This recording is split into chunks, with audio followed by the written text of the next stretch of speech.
Et la hausse dans le canton de Berne sera légèrement inférieure à la moyenne. On parle de 8,3% de plus. Cette nouvelle augmentation résulte donc de la consommation de soins par la population. C'est ce qu'explique et rappelle Pierre-Alain Schneck. Pour le directeur bernois de la santé, il faut que chacun joue son rôle pour permettre de stabiliser les coûts.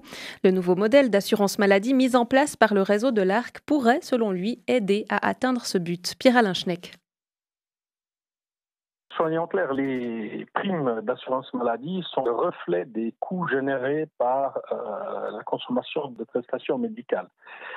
Donc, je crois que si on veut sortir de cette situation, il faut que tout le monde apporte sa pierre à l'édifice. La principale problématique, c'est cet incitatif de la quantité qui pousse, je dirais, les prestataires à générer des quantités qui ne sont pas nécessaires ou alors de les apporter sous un format qui est beaucoup plus coûteux que d'autres formats pour lesquels on pourrait soigner les patients. Pensons à l'ambulatoire. Mais maintenant, chacun doit jouer son rôle. Le rôle du consommateur est de faire aussi attention à ce qu'il consomme, parce que c'est vrai, les primes sont chères et peut-être la tendance est un peu de se dire, ah ben maintenant avec tout ce que je paye, je désire aussi avoir un retour.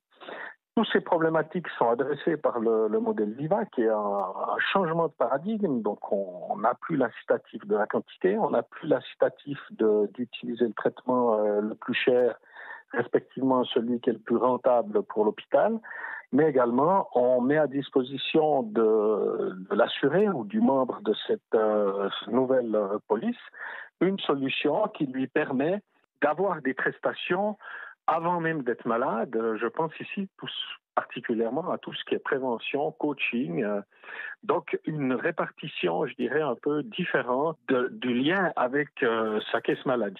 À l'heure actuelle, on ne sait pas si les primes de ce nouveau modèle seront réellement inférieures à celles publiées aujourd'hui. Les montants seront dévoilés que demain, dit le site de l'assurance. Le directeur du réseau de l'ARC estime toutefois que les effets pourraient surtout se ressentir sur le long terme. Alexandre Aumont. Je pense qu'on sera bien placé au niveau des primes déjà cette année dans la mesure par rapport à un produit d'assurance normal, puisqu'on est un produit dit alternatif qui s'apparente un petit peu à un modèle de médecin de famille. En revanche, effectivement, les résultats et l'idée qu'on a, c'est pas de faire un coup marketing une année, c'est vraiment d'établir un système qui va mettre la qualité au centre et de ce fait-là, réduire les coûts de la santé, puisque finalement, si on fait de la bonne qualité médicale pour une population, ça coûte moins cher parce que les gens sont en meilleure santé. Et ça, on veut le démontrer sur évidemment 2025, mais également les années qui suivent. Un dossier réalisé par Serge Jubin et Anthony Montandon.